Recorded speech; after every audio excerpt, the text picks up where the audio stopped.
So interesting. Good afternoon, everybody. It's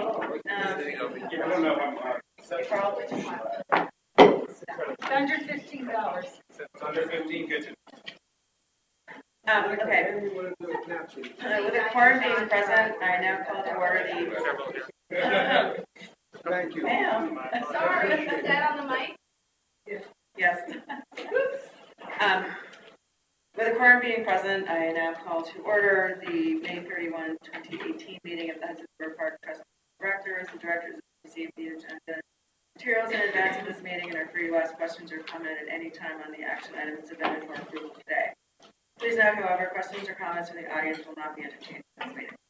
The first item of business today is the approval of the minutes of the March 29 meeting of the Board of Directors. Any questions on the minutes? Hearing none, do I have a motion to approve the set? So moved. Second? All in favor? Aye. Opposed? Motion carries. Great. The next item is a request for approval of the contract with Gilbane Building Company for Pier 6 construction management services. Thank you. And given the number, I will speak as quickly as I can for my time at this time. Since completion of the Pier 26 marine structure in 2009, the Trust has advanced construction of the new Esplanade and Park finishes in the Hubert to Lake Street area, as well as the Pier 26 Cafe Boat House building. The Trust is currently advancing design of the ecological platform, waterfront structures, upland park, and landscape materials to support the park development of the remaining Pier 26 area. Construction of the ecological platform, waterfront structures is anticipated to start in August 2018, with upland park construction and landscape construction anticipated to follow in late fall 2018. In support of this work, the Trust requires the service of a construction management firm to provide comprehensive phase construction management services. The construction management firm will perform all project services as required, and the proposed contract is for 26 months. The Trust staff followed all of its procurement guidelines, and on May 3rd, 2018, 4 firms submitted proposals with fees that range from a low of $2,214,182 by Hudson Meridian Construction Group to a high of $2,685,698 by Skanska USA Building Inc.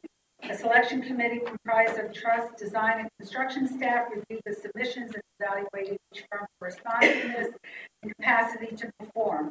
All 4 firms were interviewed on May 8th, and following presentations, the evaluation committee determined that Gilbane Building Company was the most qualified firm to perform the services. Gilbane has extensive experience managing similarly construction projects and is currently providing park-wide construction management for Chelsea Waterside Park, LGBT Memorial Construction, and the HRPT signage and wayfinding, amongst others. Gilbane proposed a price of $2,436,120 for the services specified in the scope of work. Trust staff determined that Gilbane, as the most qualified firm, offered a fee and cost proposal that was fair and reasonable, and thus presented the best value to the Trust. Gilbane has committed to meet the Trust 30% combined MWBE and 6% SDVOB participation goals for this contract. Funding for this contract is currently available within the existing Pier 26 project budget. The Trust requests board authorization to enter into a contract with Gilbane Building Company for Pier 26 construction management for a 26-month term in the amount of $2,436,120, plus a 10% contingency for a total authorization amount of $2,679,732. Thank you. Any questions or comments? Motion to approve. Second. All in favor? Aye. Opposed? Motion carries. Thank you. The next item for the board is a request for authorization to amend the contract with Olin Partnership Limited for Pier 26 landscape art services. Thank you. At its May 28, 2015 meeting, directors approved a contract with Olin Partnership in the amount of $2,236,165 for professional design, construction, documentation, phase construction, administration services associated with Pier 26. The contract required Olin to serve as the prime consultant on a multidisciplinary team and allow for the inclusion of additional team members needed to achieve a coordinated design. Since then, Olin and its sub-consultants in consultation with the board's design committee, trust staff, and DEC have advanced the pier's design in a manner that reflects community input. The resulting design has received positive support from Community Board 1 and includes an ecological get-down with wetland plantings and elevated walkway that will provide use to the new get-down. Pier 26 design will also enhance environmental programming at the future estuarium plant nearby upland. To accomplish design of the get-down, Olin was required to retain the services of a marine engineering firm as part of the design team. Such marine services were not originally included in the scope because the extent of the additional marine components was not then known. The board authorized the trust to enter into a contract with Olin for Pier 26 not to exceed $2,236,165 on May 28, 2015, and now we propose to increase the contract by $519,477 to subcontract with a marine engineering firm, which increases in excess of the 20% of the original contract amount.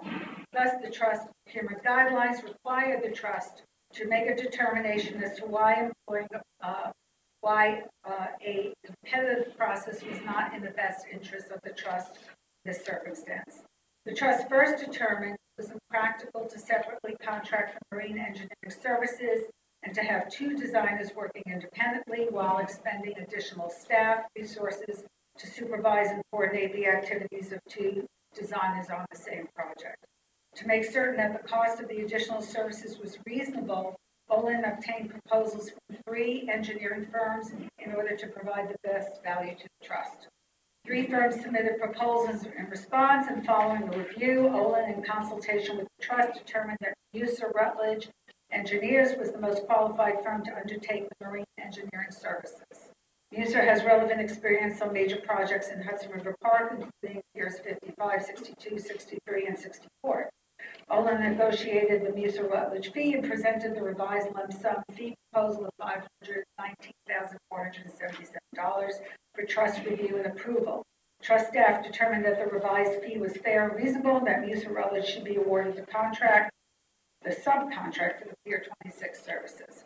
Funding for this amendment is available from within the existing Pier 26 project budget, for which funding sources include the City of New York, Lower Manhattan Development Corporation, and a donation from Citi.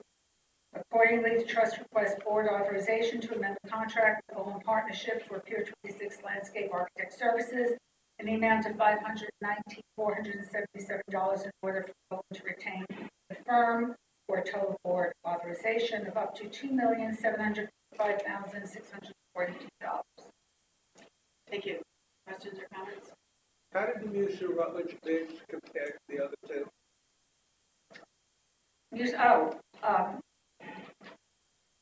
Tom, do you have, not Tom. Kevin, do you have the They were numbers? within 10%. All 3 bids.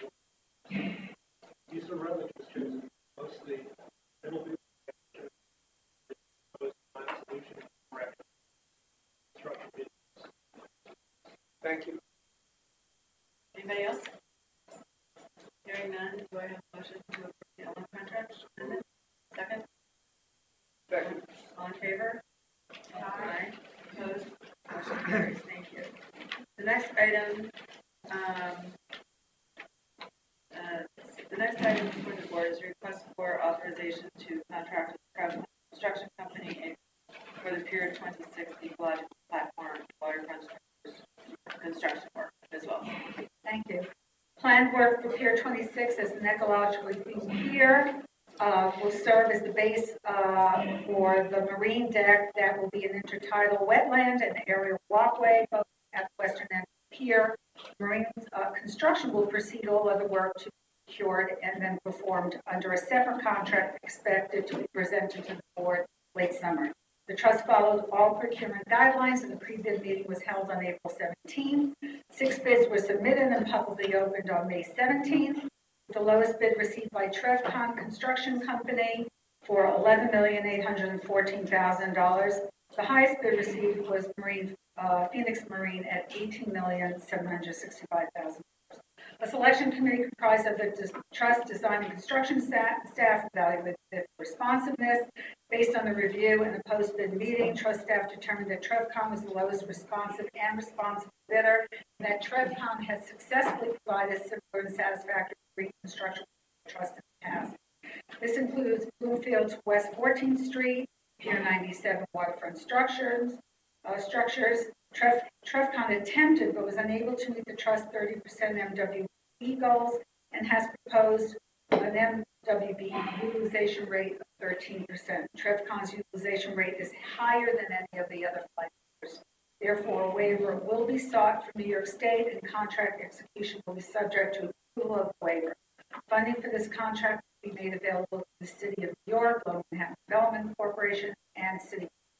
Accordingly, the trust requests board authorization to contract with TrevCon Construction Company for the Pier 26 ecological platform, waterfront structures, construction work in an amount of $11,814,000 with a 10% contingency for a total amount of $12,995,000.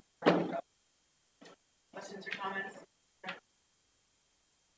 Hearing none, do I have questions? Second? All in favor? Aye. Opposed? Motion carries. Thank you.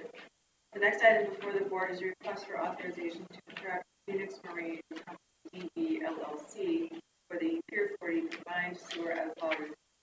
Thank you.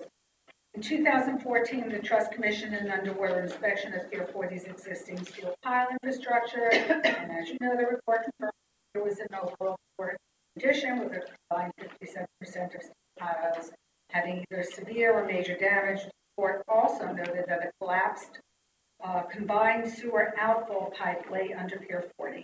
At its January 25, 2018 meeting, the board approved construction contracts with Weeks Marine and TrevCon for Phase 1 and Phase 2 of the 7 phases of Pier 40 repair project work. And it's ongoing work that is continuing.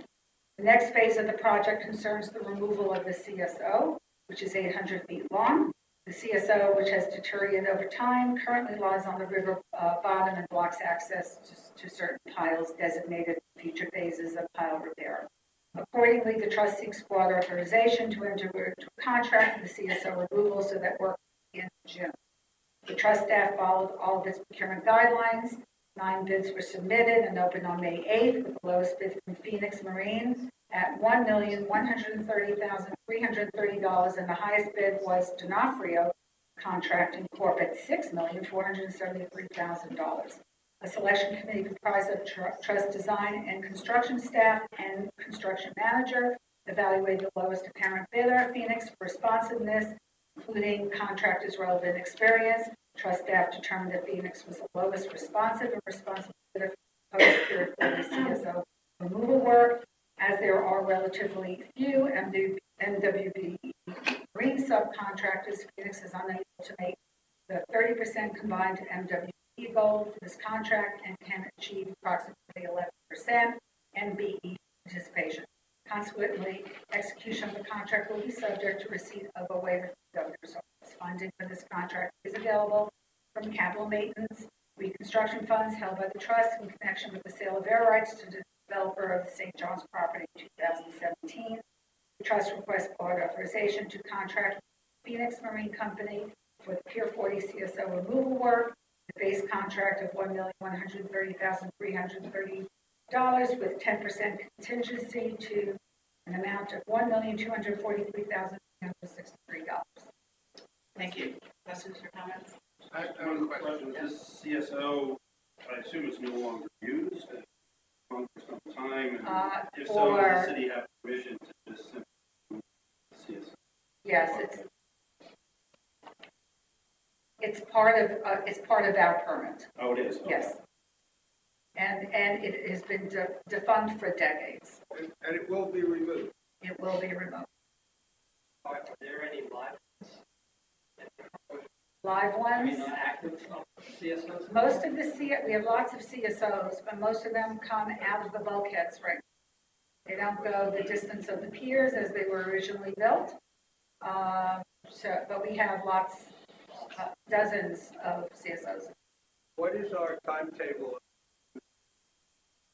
Immediately, as soon as you approve this contract. And then when does it get complete? It's not a long contract. Kevin, do you know the length of time? This is pretty short. This one's just a few months. 3 months. Yes. I assume we're just talking about the pipe. The CSO is still active. The CSO is active coming out of the bulkhead, but the pipe is defunct and no longer serves any purpose other than preventing us from encasing piles. So, given the short time period of the contract, what accounts for the wide spread in bids from $1 million to $6 million, basically? 6 times, that's quite a spread for a 3-month contract. All I can tell you is, well, maybe Kevin has a better answer, but I am often surprised at the disparity in bids that we get on projects. We've seen projects come in for $2-3 million and be $15 million on the high side. So I don't know if you've had anything more to say about that, Kevin. I don't. I think it is. This is essentially underwater demolition of the equipment that is needed to fight essentially tug around and pull it out. It also requires divers underneath to have chain. So crews, there aren't a lot of crews available. This stuff works, not a lot of available. Discrepancy between bidding, a lot available.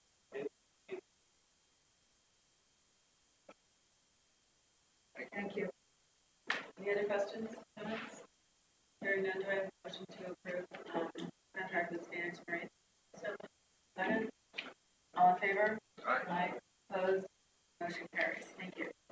The next item before the board is a request for authorization to amend the contract with S Plus Corporation for management and operation here garage. Thank you. On February 11th, 2015, the trust entered into a management and operating agreement with S Plus for a 3-year term.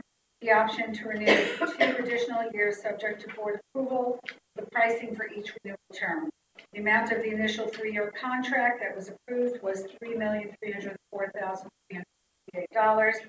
The trust now seeks board approval to amend the agreement for an additional $3,143,386 over the remaining 2-year extension period through March 31st, 2020.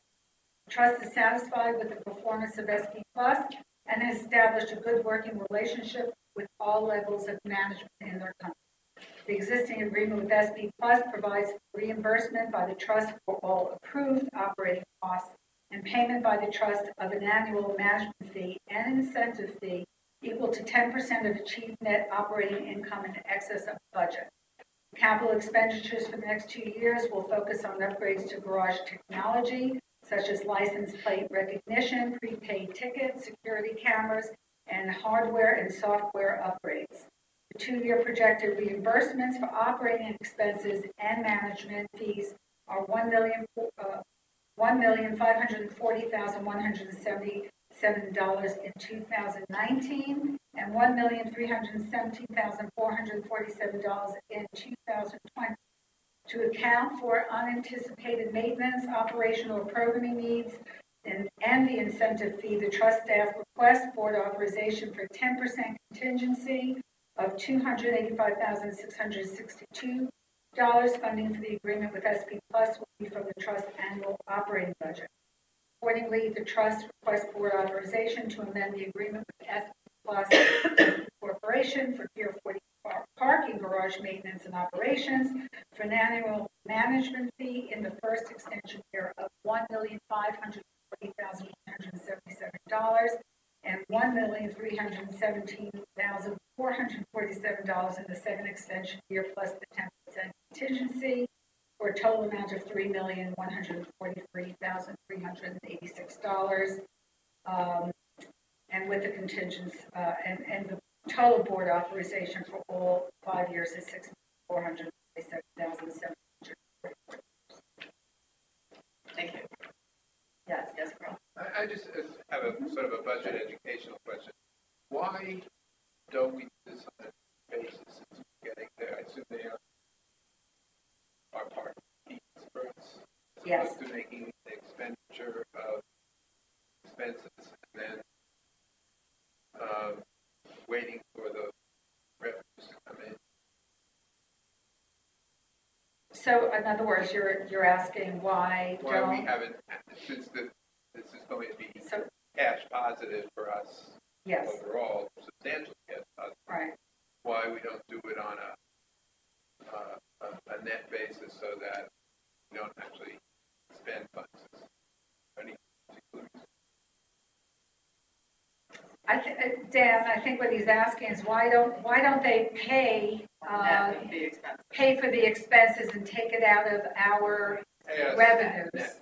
and net it out? I'm not sure that it matters either way, but Just gives us more control.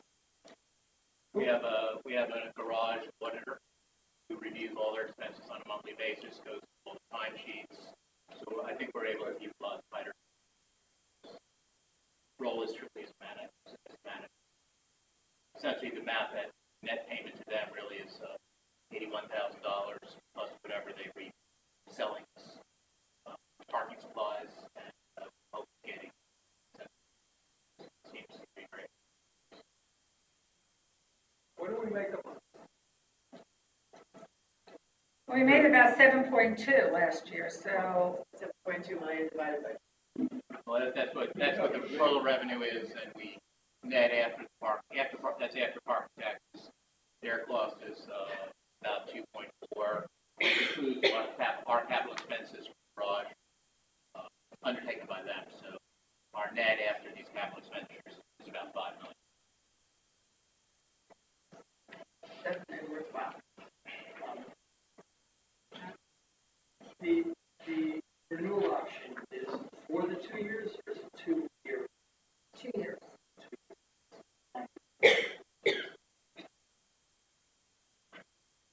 Other questions or comments? We have a motion to approve the conductor corporation contract. Second? Second. All in favor? Aye. None opposed? Motion carries. Thank you. The next item before the board is a request for authorization to amend the contract Interface Electric for Pier 40 fire alarm restoration. Ms. Wilson. Thank you. On September 30th, 2014, the directors approved a competitively procured contract with Interface Electric Corp for Hurricane Sandy related repairs of the 40 alarm system in the amount of $921,049. At its meeting on July 28th, 2015, Fire alarm. and July 28, 2016, the board approved an $805,580, two increases in the contract amount in order to perform upgrade work as required by the New York City Fire Department and replace systems in the south tenant space of Pier 40 to bring the entire pier to code. The final cost of the compliance work exceeds the contract amount authorized by the board on July 28, 2016. Accordingly, the trust seeks additional board authorization for an amendment to the contract amount of $27,663 to complete the compliance work. The trust intends to seek reimbursement for the maximum allowed percentage of project costs from FEMA and the New York State DSHEs for this work. And to the extent such costs are not reimbursed by FEMA and DSHEs, funding will be from the trust capital maintenance budget. The trust seeks authorization to amend the contract with Interface Electric Corp. The Pier 40 fire alarm restoration work, the amount of $27,660 for a total authorization amount of $1,854,292. Thank you. Questions or comments? Basically, it was separating all electric lines. Fire department. Hearing none, do I have that motion? Second? All in favor? Aye. Opposed? Thank you. Motion carries. The next item before the board is a discussion related to amendment to the lease agreement with Pier 55 as well. This is for discussion. The board materials today received, the trust has provided a draft amendment number 2 to the lease agreement with Pier 55 Inc. that is still under review by both parties prior to getting to their next board action items. Right after this, regarding contracts related to Pier 55, I think it's useful To explain the trust proposed amendment number 2 to the lease agreement, as both the trust and Pier 55 hope to finalize this agreement in June for ratification by the board at its next July. As background, at its February 11, 2015 meeting, the board authorized the trust to enter into a lease agreement with Pier 55. The lease called for expenditure by the trust of $17.5 million for various hard and soft cost items with funds provided primarily from the City of New York. On January 26, 2017, the lease was amended to address increases in cost, particularly related to the placement of utilities on off-premises locations. Under Amendment Number 1, project funding from the trust increased by $2.7 million to $20.2 million, and Pier 55 increased its funding commitment by $45.5 million to $185 million. As you know, the trust has been tasked by the Governor's Office to expedite the Pier 55 project, and the state has indicated the availability of certain appropriated New York State funds to help offset some of the cost increases incurred as a result of litigation and associated project delays. The trust has been negotiating with Pier 55 for an amendment to the lease that provides approximately $969,000 in additional funding under terms substantially similar to Amendment Number 1. This represents a 4.8% in total funding from the trust, which would then stand at $21.2 million.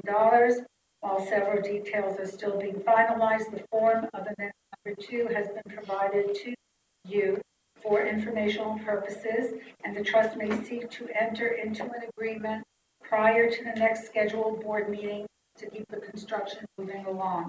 The final amendment would then be presented for the board to ratify on July 10, 2018. A portion of the increased funding under Amendment Number 2 would be applied to the next contract under consideration, with the balance used for future work either on the pier or for additional off-premises improvements.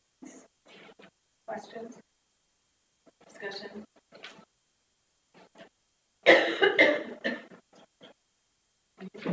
When was this drafted? When did you get that drafted? Chris, was that sent last night? Or? Last night I sent it, but it's not final. Last night I sent it. We were hoping to have a final, but just. So it's still under Review, right? still under review. Correct.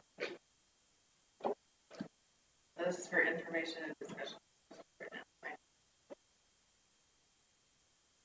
Now, can you just do a quick recap on what we're potentially get reimbursement? What we're getting reimbursed on the What 20.2? What deal is this exposure? How much of it for agreements? Well, that's one of the points that we're negotiating right now. Still, so what was it originally? That should the project not move forward, that utility costs would be reimbursed. So now we're discussing the additional $900,000, or actually more than that. There are additional costs that we're picking up. So that's the subject of discussion. Are we currently making any payments? Any payments for what, Larry? I'm sorry. 75 Are we for the work. Yes. Well, we're about to start the utility work, and any more delays in the utility work will end up costing us even more money. But that's part of the original 2.732 that was approved in Amendment Number 1. That we have that we do not have exposure. The only thing that I would ask is, when do we anticipate any reimbursement coming? Reimbursements will only come if the project does not move forward. Great, okay. Let's see, the next item before the board is a request for authorization to amend the contract with Deborah Bradley Construction and Management Services for the Bloomfield Street to West 14th Street Upland Park construction work. Thank you. On February 9th, 2017, the board authorized the trust to enter a contract with Deborah Bradley Construction Services to complete the fifth and final phase of the Pier 54 connector, which is the widened pedestrian esplanade and other transportation improvements in the area between Bloomfield and 14th Street, for a total board authorization of up to $6,468,506. The improvements are part of the Federal Congestion Mitigation and Air Quality Program. The March 28, 2018 meeting, the board authorized the trust to enter into a separate agreement, Deborah Bradley, in the amount of $1,323,335 plus 10% contingency for the installation of Pier 55 project utilities below the surface of the pedestrian esplanade. Both the esplanade contract and the utility contract have been impacted by the Pier 55 project delays caused by litigation. The esplanade work was originally scheduled to be completed April 27, 2018. However, due to the ongoing litigation last year, the trust put the esplanade construction work on hold in June 2017 due to both the trust and Pier 55's reticence to proceed with utilities. After September 2017 and during the period that the Pier 55 project was understood to be abandoned, gravel was placed and a concrete subbase for the esplanade was installed per the esplanade contract. That work must now be partially removed to accommodate utility infrastructure being performed under the utility contract and then reinstalled after the utility work is complete. In addition, Pier 55 has now finalized their foundation designs for signage to be placed within the esplanade area, which was in the original idea for the esplanade. Given the location of proposed work, the existing concrete slab must now be saw cut and removed at these locations. Deborah Bradley is best positioned to officially perform this work as a change order under the esplanade contract. Other than the change orders included in this proposed authorization, Deborah Bradley is to be compensated for increased costs resulting from the 2017 delays. The total increased cost for these items is estimated to be $907,853.08. Deborah Bradley has been directed and has agreed to perform the construction work, keeping careful track of time and material costs.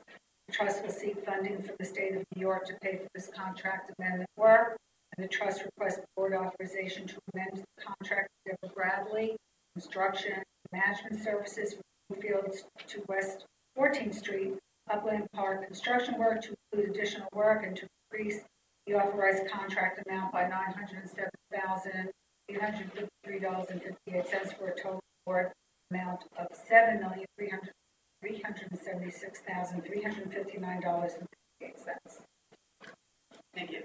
Questions or comments? Yeah. Ready? Do you have a motion to adjourn? Second? All in favor? Aye. Opposed? Thank you. All right, the next item on the agenda is the authorization to contract Stephen Dubner Landscaping Inc. Pier 55 site work construction as well. Thank you. Under the terms of the trust's original lease with Pier 55, the trust is to perform approximately $8.5 million in construction work on the pier. That's out of the 17 city money. This contract is for landscape construction work and anticipates a start date of July 2019. The trust has followed all of its procurement guidelines. The trust held a pre-bid meeting on February 21st, 2018. 3 bids were submitted and publicly opened on March 26, 2018 from the following firms, from different firms, with the lowest bid received from Stephen Dubner Landscaping. A selection committee comprised of the trust design and construction staff evaluated the bids for responsiveness. Stephen Dubner has successfully completed similar site construction at 4 Freedoms Park and the Highline Section 3 and Grace Farms in New Canaan, Connecticut. Trust staff determined that Stephen Dubner was the lowest responsive and responsible bidder for proposed work. Based on this evaluation, Stephen Dubner Landscaping is a full-service firm capable of self-performing most of the work in his contract. As a result, Dubner is unable to meet the trust's 30% combined MWB goal for this contract. Consequently, execution of the contract will be subject to receipt of a waiver from the governor's office with respect to this requirement. Just as an FYI, the trust does quite well on its MWB but on landscaping and marine construction work for very few MW firms, and therefore these are generally contracts that we have to not reach our goals and get. Funding for this proposed contract is available from the Trust capital budget with funds provided by the City of New York. Accordingly, the Trust requests board authorization to contract with Stephen Dubner Landscaping for Pier 5 site construction work in the amount of $5,208,700 plus 10% contingency for a total of $5,729,573.50. Thank you. Questions or comments? Hearing none, do I have a motion to approve the contract? Second? Second. All in favor? Aye. Opposed? Motion carries. Thank you. The next item before the board is a request for authorization to amend the contract with Deborah Browning for the Chelsea Waterside Playground as well. Thank you. In September 2017, the directors authorized the trust to contract with Deborah Bradley to restore the Chelsea Waterside Playground in the base contract of $2,248,469 plus 10% contingency. On January 25th, the board authorized the trust to amend the contract to include additional scope elements, including subgrade irrigation work, sourcing of plant materials, and contracting for plant installation for amended base contract amount of $2,483,151.41 plus 10% contingency. Construction work under this contract is now approximately 65% complete. Trust staff now seeks board authorization to amend the base contract by an additional $88,350.15 to address previously unknown site conditions and necessary modifications to customize play features, most significantly a water main that was not on the state as-built. This work was not part of the prior scope. Funds for this amendment are available through a combination of funds from New York State, New York City Council, and Hudson River Park Friends. It is possible that the trust will need to cover some portion of the cost from its capital maintenance budget once all contract amounts are known. The trust therefore requests board authorization to amend the contract with Deborah Bradley Construction and Management Services for the Chelsea Waterside Park Playground construction by $88,300.15 for a total board authorization of up to $2,828,620. Thank you. Any questions or comments? Hearing none, do I have a motion to approve the Chelsea Waterside contract? Second? Second. All in favor? Aye. Aye. Opposed? Motion carries. Thank you. The next item before the board is a request for authorization to contract with Coco Construction Inc. for the Morgan C. Street Upland Park Restoration as well. Thank you. At its July 2014 meeting, the board authorized the trust to enter into a first of several contracts related to repairing vertical and lateral failures along an approximately 350 feet of historic bulkhead between Morton and Christopher Streets.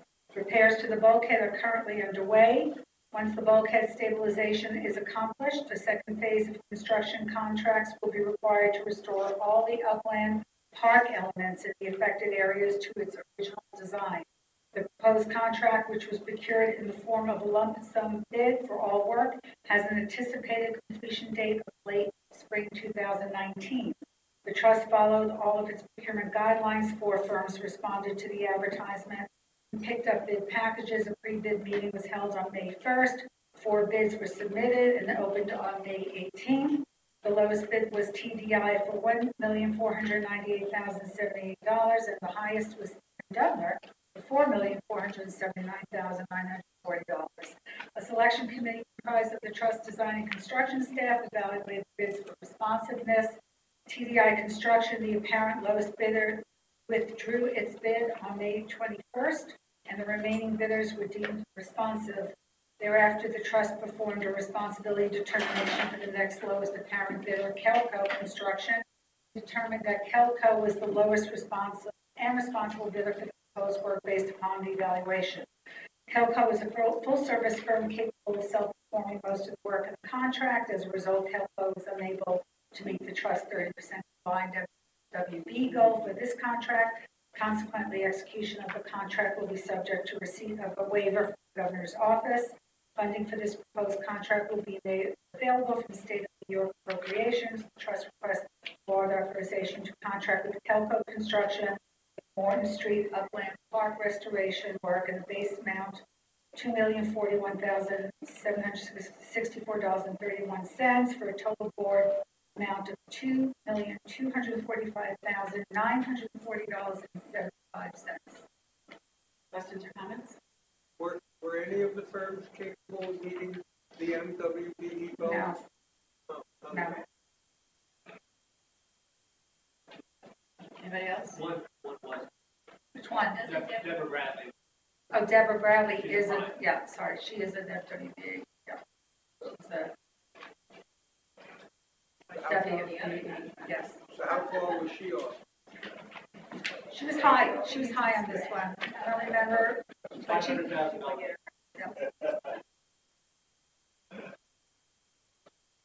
and also Larry, she's doing a lot of work in the park right now. She, she's stretched a little bit. Good question. Yes. Anybody else? Do you have a motion to approve the contract? So moved. Second? Second. All in favor? Opposed? Motion carries. Thank you. Next item before the board is a request for authorization to extend the term and increase the retainer agreement with Side Paget PC for additional environmental law services. Thank you. At its June 8th meeting, June 8th, 2017 meeting, the Board of Directors authorized the trust to increase its retainer agreement with Side Paget for an additional $850,000, largely to cover litigation expenses by project. While the project litigation matters have since been resolved, Side Paget continues to provide environmental law services on an as-needed basis, including assisting the trust on environmental review and permitting related to Piers 26, 55, 57, and Gansevoort Peninsula. Side Paget has demonstrated through its prior work with the trust its ability to provide excellent and efficient environmental legal services. The trust anticipates that the additional cost of Side Paget's representation beyond that previously authorized will not exceed $175,000.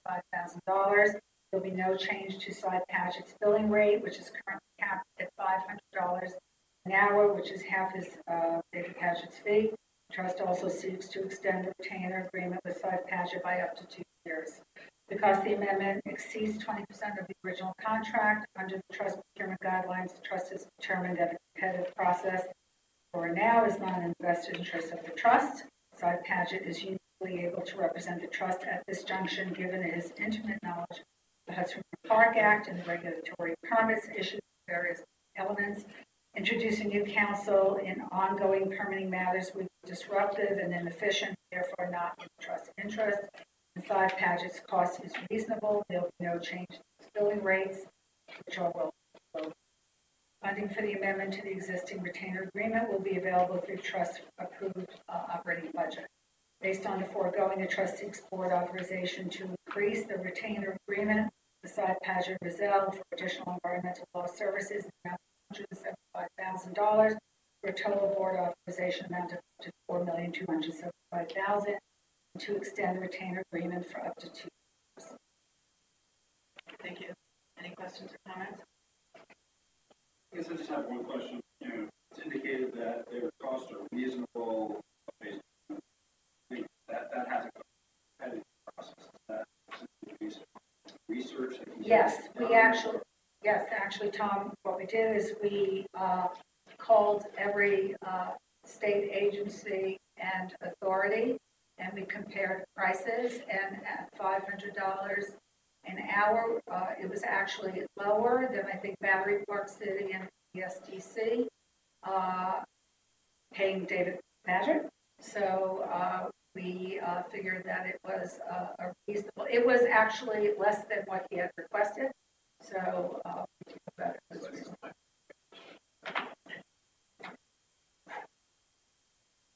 Anybody else? Yeah. Anybody else? Hearing no other questions questions or comments? Do I have a motion to So approve? Thank you. Second. Favor?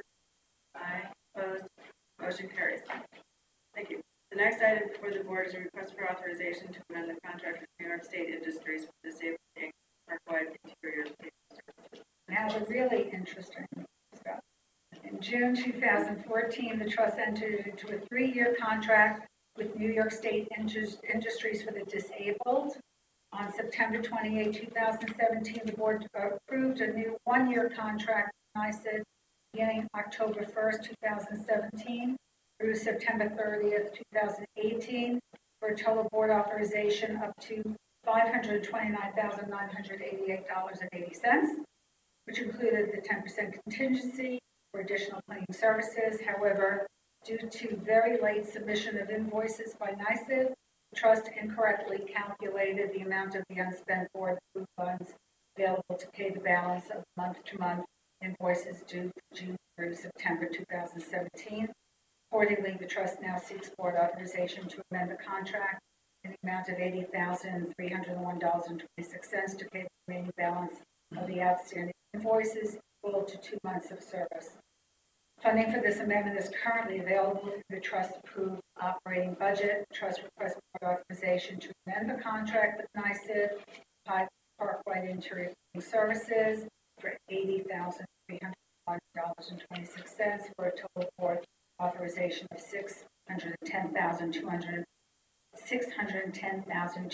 $610,209.16. Thank you. Questions or comments? Do I have a motion? I do.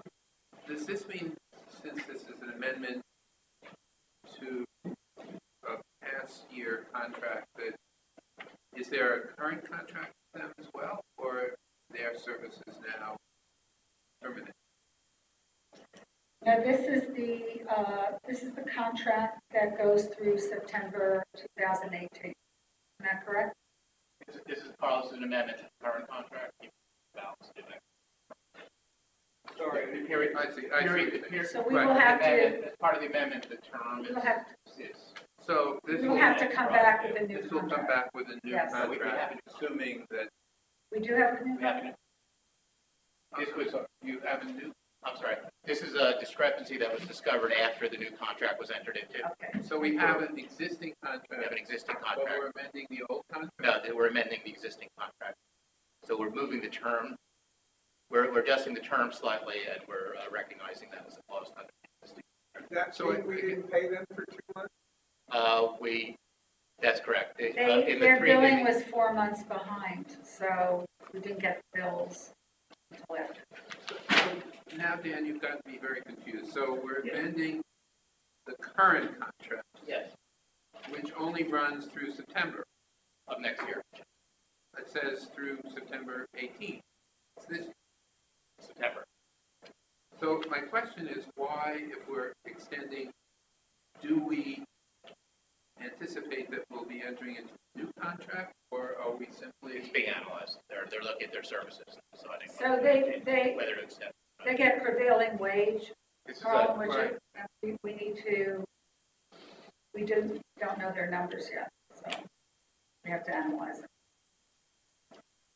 Is this contract that's competitively bid in some fashion again? no, this is a New York preferred source contract, so there's no competitive bid. Under New York State rules. We have to procure a contract under this basis if one is available and if they want to perform. And that's the, No, I've no problem with the vendor. I guess my question is, because the next contract is with Doe. that's different. Carl, this is for indoor cleaning, and the Doe Fund is for outdoor. And the Doe Fund is not coming through same New York State services. Doe Fund is not a preferred source under New York State rules. So Doe Fund is, It's a not-for-profit, and therefore we pay not-for-profit rates. It's not something that New York State requires us to do, which is go there before out. So that's why we go to the Doe Fund, and I'll get into that next. comments before we get to the dough fund? We have a motion to approve the amendment. Second, all in favor? Aye. Motion carries. Thank you. All right, the next item for the board's request for ratification of authorization to contract dough fund for park outdoor litter collection and related services as well.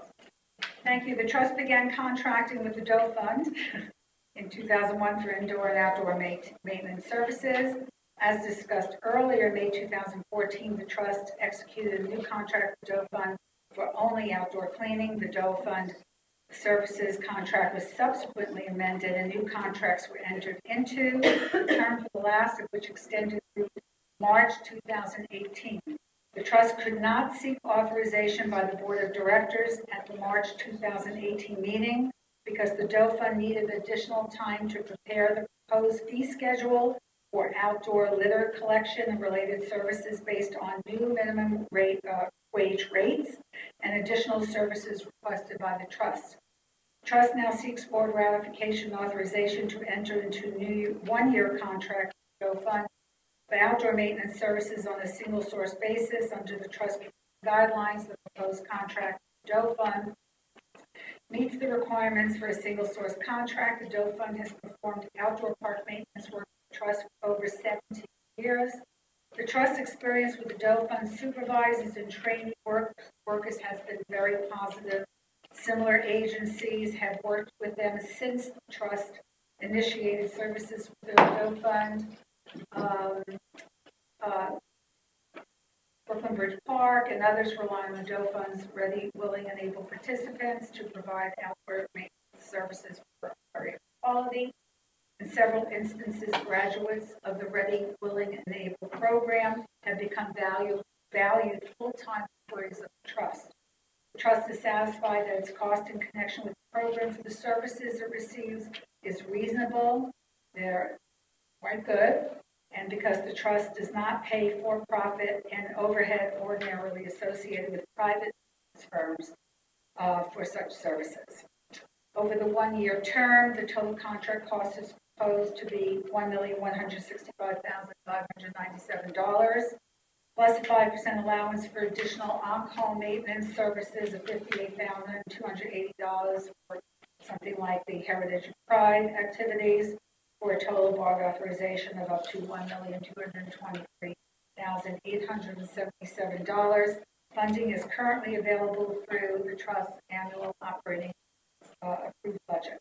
Trust seeks board ratification of an authorization to contract with the Doe Fund for park outdoor litter collection related services in the amount of $1,165,597 plus 5% for a total board authorization of up to $1,223,877 for a one-year term from April 1st, 2018 to March 31st, 2019.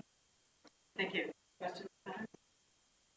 Madeline, Yes. when we did this last year, I thought we agreed that we put this out to bid. We didn't put it out to bid last year, but we had the conversation, the board had the conversation that occasionally you have, not all the time, occasionally you have to go out to the market. And we had agreed, I thought, my recollection, that we would go out to market this year. That's what I know we've had that conversation in the past, Larry. I'm not sure we had it last year. I know we've had it before, but we have looked at competitive rates for outdoor cleaning, and we have found the Doe Fund to be remarkably well priced, and we actually feel that the social implications of hiring these people, we're the biggest, their biggest contractor, and hiring people who are down and out and are trying to pick themselves up, it has another unique quality to it. That and their low prices and the success rate. Just felt that I thought that we had a conversation about this last year. choosing them in the end, I don't dispute. Maybe they get chosen in the end for all the reasons you just said, none of which I dispute. But it's not a bad idea to go out and see what the market says. I look love the dope, so I feel like if you can get away with a single source in this case, Dan? Bill? Bill? So the Director of employees, Facilities. trainees, which make up vast majority, are paid minimum. So there would be no opportunity in that perspective to find someone to do work at lower cost. Their administration fee is very competitive as well as 8%. So administration fee is 8% of salaries, which is What we can do is we can look at other opportunities and get rates and overhead fees, and we can share that with you. And if you feel next year that this is not best value for trust, then we'll do that. But like Bill said, can't pay anybody lower. How many acres would you say start doing this on? How many acres of outdoors? Yeah. I think it's probably about 80 acres. I mean, some of the property isn't finished, as you all know, so it's not as much work, but they go up and down the bikeway. They also, they keep the bikeway neat and clean as well. And sometimes we also use them to the medians to pick up trash. If they do that, we bill that back to state DOT, but they also will do that. Question about they get stuff out of trees in plastic bags. We all see in our trees. Bill, do they get things out of trees? Do they get plastic bags out of trees? when they're within reach. They don't climb trees. If they can use a step ladder to get that, for sure. Or the long If grass. it's something much higher than our horticulture staff. We So share the problem. Our staff has a cherry picker, so if need be, that would be the dough fund, that would be our staff. Are we ready for a vote? Should I have a motion? Second? Second. All in favor? Aye. Opposed? Motion carries. The next item before the board is a request for the adoption of 2018 Hudson River Park Trust Investment Guidelines. Thank you. The New York State Public Authorities Law requires that the trust adopt comprehensive investment guidelines that set forth trust policy and instructions to officers and staff regarding the investing, monitoring, and reporting of the trust funds. State law requires annual review and approval of these guidelines by the trust board of directors. Trust staff has reviewed the 2017 investment guidelines and has modified them to include language that addresses the new role of an investment advisor firm, which was previously approved by the Finance Committee. Excuse me. In addition, staff has modified the guidelines to include standard of prudence, conflict of interest, and security downgrades. Trust staff is satisfied that the proposed 2018 investment guidelines with the proposed changes provided to the board in red line fulfill the goal of preserving trust principle, ensuring liquidity, and the ability to realize a reasonable market rate of return on investments, given the restrictions on eligibility set for therein. The trust therefore seeks Board of Directors adoption of the 2018 investment guidelines. If you have questions, I'll direct it to our CFO. Questions, comments?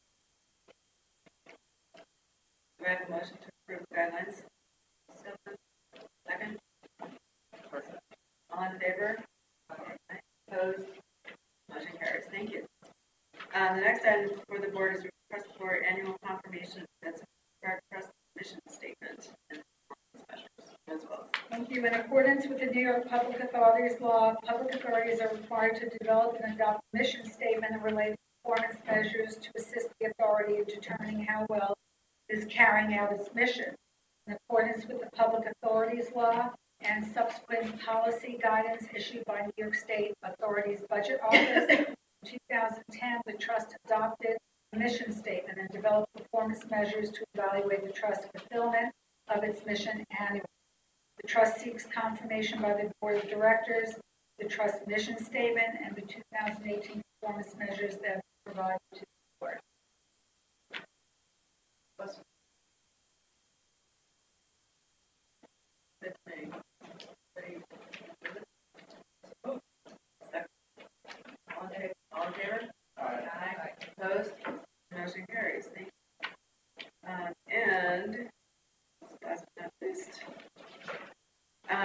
last action item before is appointment of Fazio as general counsel. Good idea. Yes. The Hudson River, Questions or comments? Oh, Alan, you want to go? the Hudson River Park Act authorizes the trust to appoint such officers as may require for the performance of its duties, including a general counsel to serve as the trust's chief legal officer. Our prior general counsel, Petra Maxwell, left the trust last month. Christine Fazio joined the trust as acting general counsel on May 1st, 2018. Prior to accepting this position, Ms. Fazio worked as a partner of the litigation group and co-director of the environmental practice group at Carter Ledger in Millburn, where she worked with both public and private clients on environmental reviews under federal, state, and local laws, assisted with compliance issues under other environmental laws, and prepared easements, licenses, leases, access agreements, and other real estate agreements for new development projects.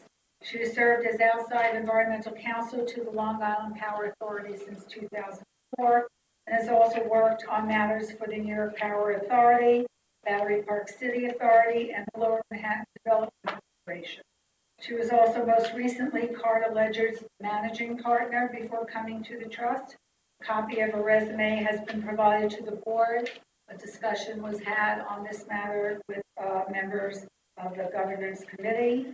Chris has been working for the trust as acting counsel for the last month, and already her knowledge and expertise has been value added. The trust is requests approval by the board of directors for the appointment of Christine Fazio as general counsel and secretary to hold that position in accordance with the bylaws of the trust.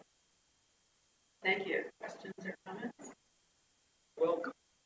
I'm also, I have to say, I want to say how pleased we are to have attracted someone of, Chris's experience. It's really, she's already been terrific.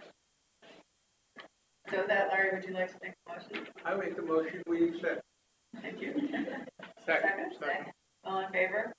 Aye. Opposed? Thank you, Christine. Welcome aboard. Thank you, Do Jay. you regret it yet? Yeah. I'm having fun. Too late. Too late. Great, okay, so, thank you, everybody. That concludes the board action items for approval today. I would now like to ask Ms. Wells to give the president's report. Thank you. In your packets today is a summary of the park-wide public safety statistics. I'd like to commend our PEP officers and operations staff for the excellent work they do to keep the park a safe and friendly environment.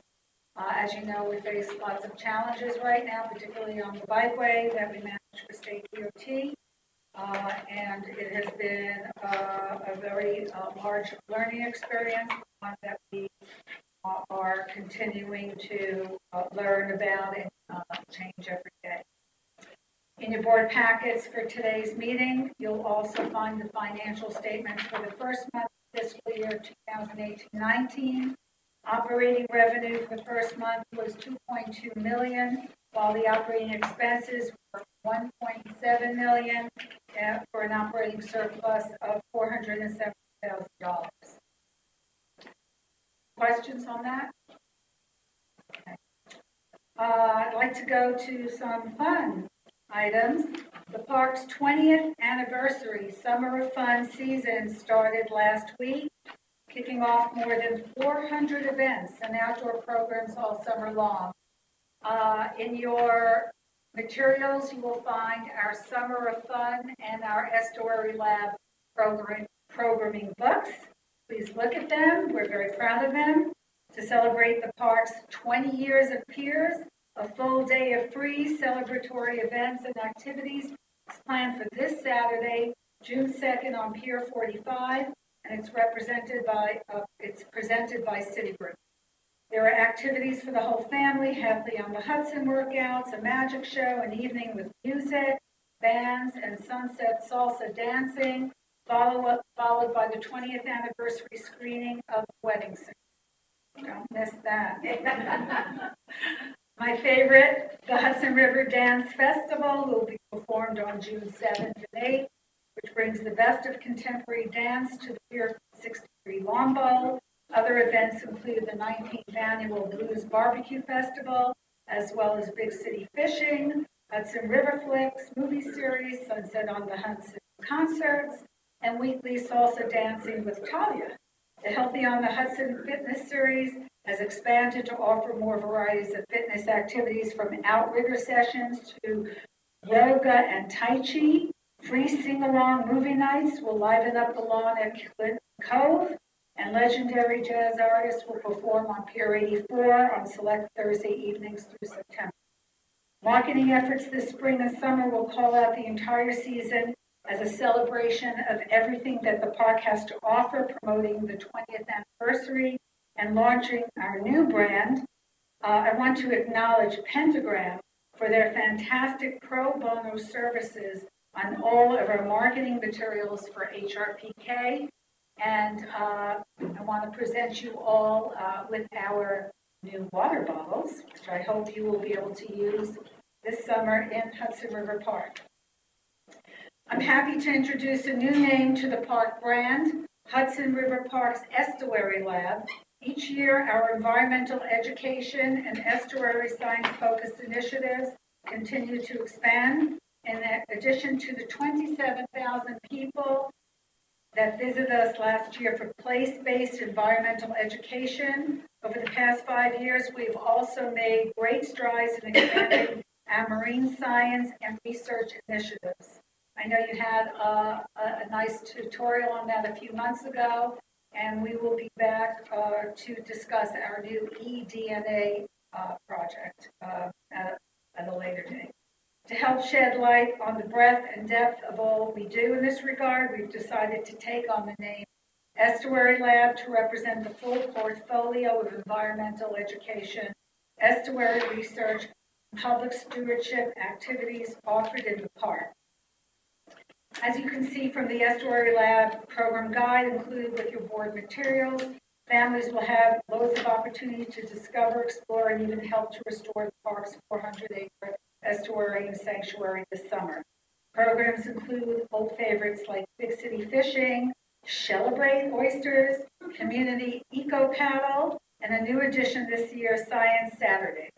And keep a lookout for the new favorite, Roving River Tricycle, which we launched last year, a wildlife aquarium on wheels that will make its way throughout the park all summer.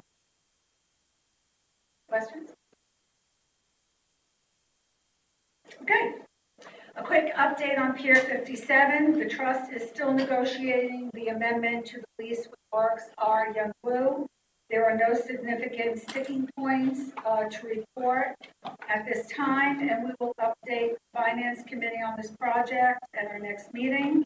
We hope to start our significant action process this summer, and we will, of course, post all relevant documents, including the most recent plans, at that time when we have them.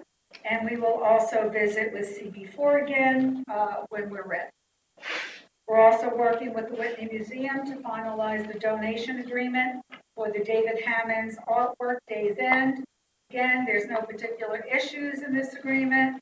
We hope to be able to start the significant action process this summer as well. And of course, provide all the documents to you for any input beforehand. And of course, post them on our website for the significant action. Talk a little bit about Pier 40. As you all know, the trust has been very direct since 2011 regarding its interest in changing the Hudson River Park Act to allow for a longer lease and inclusion of office use as a permissible use at Pier 40, similar to what the amendment of 2013 allows for Pier 57.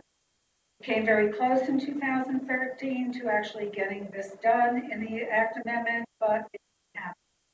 Since then, we've worked successfully with the community board, elected officials, and public to successfully conclude an air rights transaction that allows 40 piles to be repaired. And we have now turned our attention back to finding a long-term solution for the pier itself. As you know from previous updates, the trust spent 9 months last year working closely with the CB2 task force to provide responses to their detailed questions about things like our current finances, sources of income, projections for the future, and any information requested. In December 2017, Community Board 2 adopted a white paper that supported, Community Board 2 Task Force adopted a white paper that supported commercial use, office use, and a longer lease term, but only in the context of a pier that respected many priorities, such as more and better open space, including but not limited to ball fields, no towers or mega development, respect for green design, and minimizing traffic. Last week, Community Board 2 passed another Pier 40 resolution that includes restrictions beyond those previously discussed with the public and trust during the task force process, and asking that no legislation for Pier 40 be considered this year. Community Board 2 prepared the resolution out of concern there be a rush to create legislation they have not been able to consider. Unfortunately, this leaves the trust unsure about where we stand at the moment. Since the resolution also seems to ask elected officials to reconsider the overall assumption that Pier 40 be a revenue-generating pier. This has taken us by surprise and challenges the basis of Pier 40 contributing to the operations. However, having said that, the trust is committed to Pier 40 being a mecca for sports. We're very committed to our ball fields, as well as this being an asset for maintaining the park. To that end, we'll work as constructively as possible with everyone involved to resolve the future of this most important asset. In terms of any comments, questions? In terms of the Block 675 ULURPs, they're winding their way through the City Council as we speak. We look forward to bringing the final purchase and sale agreement to the board in July, should the City Council vote favorably. Any other items as I wrap this up? I think I did pretty well on the time for some of the items. You made it up in the air somehow. I don't know how you did it. So if you have any questions about any other items that I can answer. No? Thank you. Okay. Thank you. Given the lengthy agenda and also a backyard barbecue that has now been moved to Pier 61 Lighthouse, Hudson River Park Friends will not provide a report today. However, we have a brief report by Dan Miller, who is the incoming chair of the Hudson River Park Advisory Council. Thank you. Thank you. I'll begin by saying I also sat on this task force for Community Board 2. And although I highly respect Madeline's point of view on it, I think one thing that we want to put in context there is the park has changed over the last 20 years.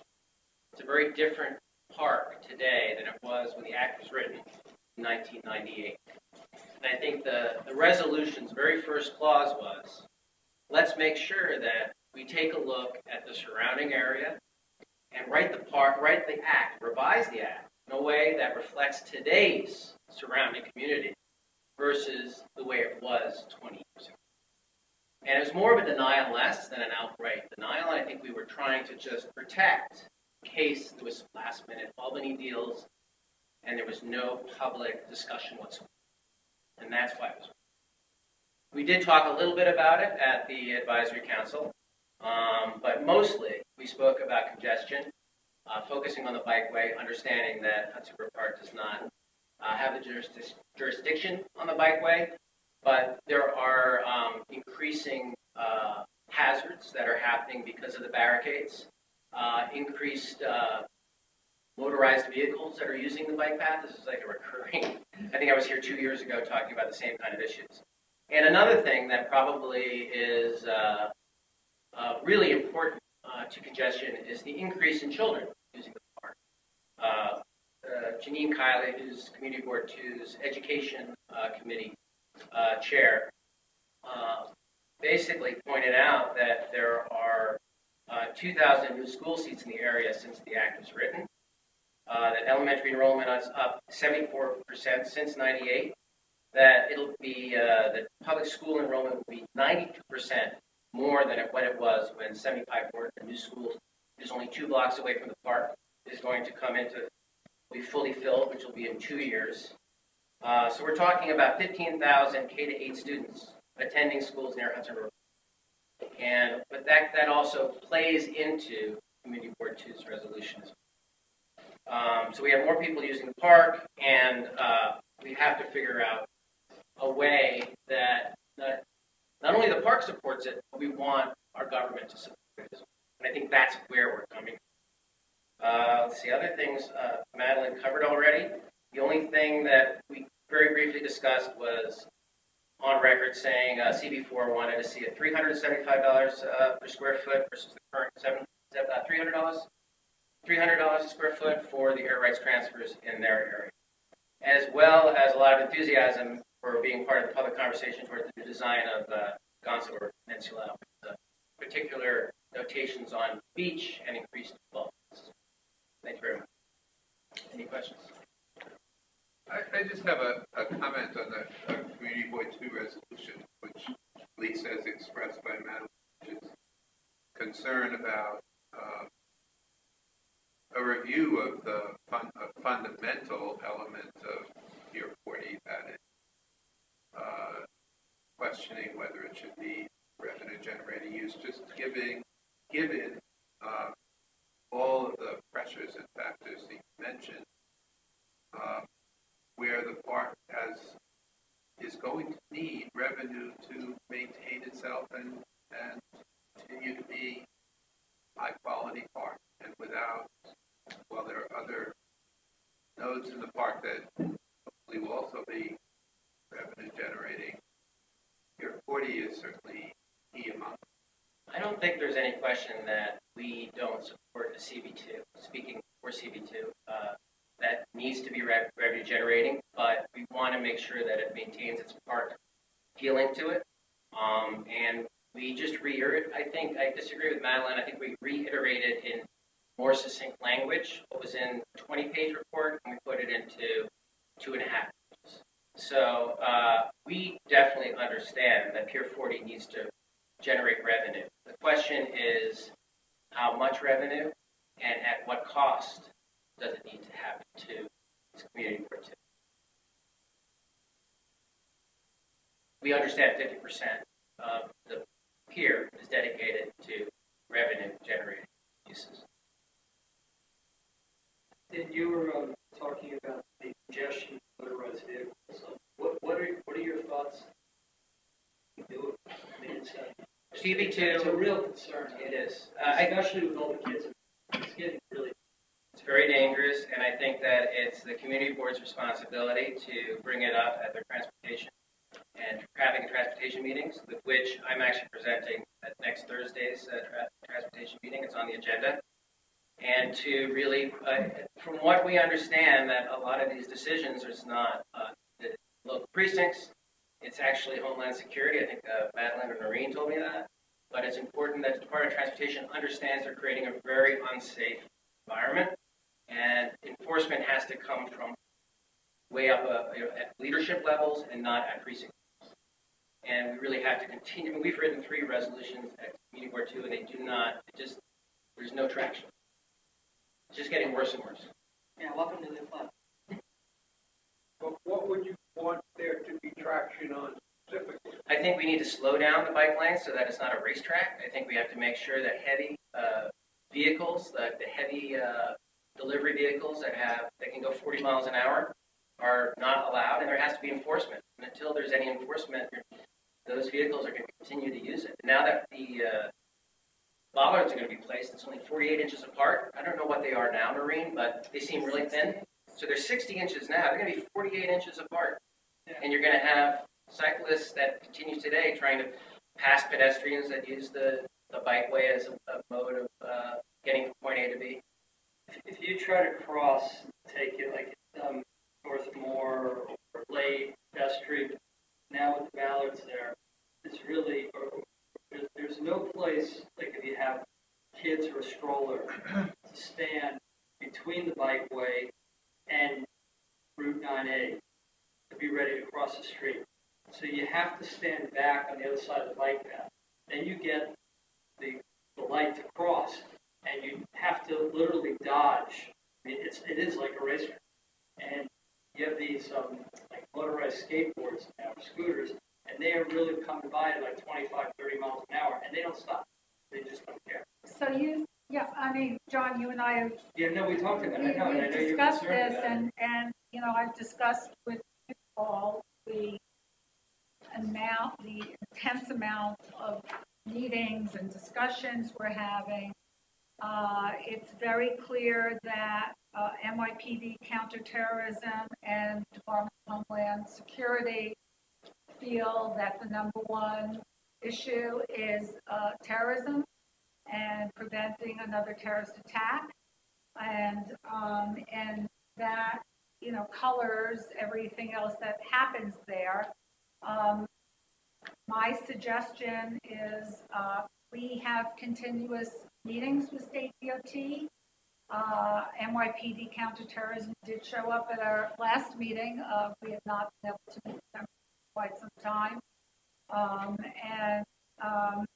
I think that if any members of the board or even the advisory council, it's important to have discussions directly if you are feeling frustrated with state DOT and these other entities, because the bikeway plans are being directed by state DOT with input from Hudson River Department stakeholders, but more importantly from NYPD and Department of Homeland Security. So if people feel strongly about this, we try to have you involved in direct conversations with them, but just know that we're doing our very best in a very frustrating situation.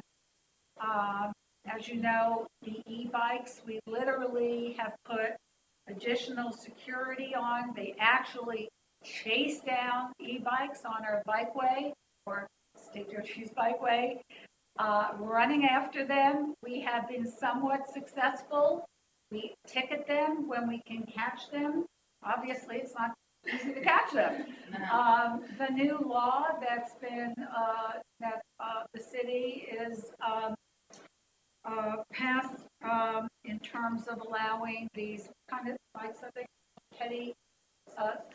pedal assist bikes, doesn't help us. We've asked state DOT for, since it's a state DOT bikeway, we've asked them for their opinion about what is this, do we follow city law? Do we follow state law? Can we still ticket on the bikeway because it's state property? We have not. They are considering this, and they have not given us their interpretation yet. But it's, I will say it's not for lack of trying and not for lack of pursuing these issues, but they're complicated. Much more and hopefully it doesn't take another tragedy where pedestrians are sharing the bike. But this is not the issue that should prevent amendment of the legislation. No, it has nothing to do with it. No, Right, no, so- I was changing topic because he touched on something. Yeah, it was we were talking I want about to get back to that topic, if I can. What would those issues be that would prevent the amendment of the legislation? The CBT resolution is online. It's on the website. There were really characterizations of what the task force thought and the executive committee at CB2 thought would meet CB2 approval. So it really was a blueprint in wide strokes of let's make sure we have an RFP that follows these guidelines. It wasn't a no. It was let's go as high as the gantry, which is what holds up the lights today. You know, that's as high as we think. We think that would get approval from the community board, but no higher. Let's make sure it maintains a park like you. Let's make sure that we have as much field space, if not more, and let's have it on the ground level. All things that were in there already. Nothing very specific, just 5 points that reiterated. With all due respect, did not do this in the CB, and it's not you, but you're part of it, since we're discussing it, this was not in the task force resolution of restricting commercial usage. That was prevented specifically by task force during the 9-month process, and then it showed up in the community resolution to our great dismay. There is a difference, which is in this resolution, there's a request not to have an anchor tenant. Rather than having an anchor tenant, they prefer to have multiple smaller occupancy of commercial and office uses. The feeling was that one large anchor tenant could jeopardize the feeling of as that they would take ownership over a certain amount of years. And it wasn't, we didn't say no to more than 30 years. It was just a caution against one singular anchor tenant coming in and taking over the northern part of it. That wasn't, I mean, I don't feel strongly about that. That's what's in the resolution. This was, again, never discussed with trust. I just have to say. Yeah, we all feel pretty blindsided by this, quite frankly. And it'd be nice to be able to work. I think we all want to get to the same place, which is a really great park. I think we all agree with that. Anybody else? Thank you. Thanks. I'd just like to mention we have a lot of new employees besides Chris since the last board meeting. So if I can just introduce them. Luz Fontana, who has joined us this week as senior attorney. She comes from EDC. Steve Russo, our facilities project manager. Tom Adams, who joins us from New York City Parks as our senior project manager. Frank Astorita, our motor pool technician. Alexandra Soisev, our graphic designer. Barbara Oilasanoy, I hope I didn't destroy that, our paralegal. Annalise Shockley, our legal assistant. And Maggie Curtis, our manager of events and marketing. Great. Well done. Great. Thank you. Okay. Thank you. Is there any further business that anybody would like to discuss before we adjourn? There being no further approval items to consider today, at this point I will entertain a motion to adjourn. Second? All in favor? Opposed? Motion carries. We stand adjourned.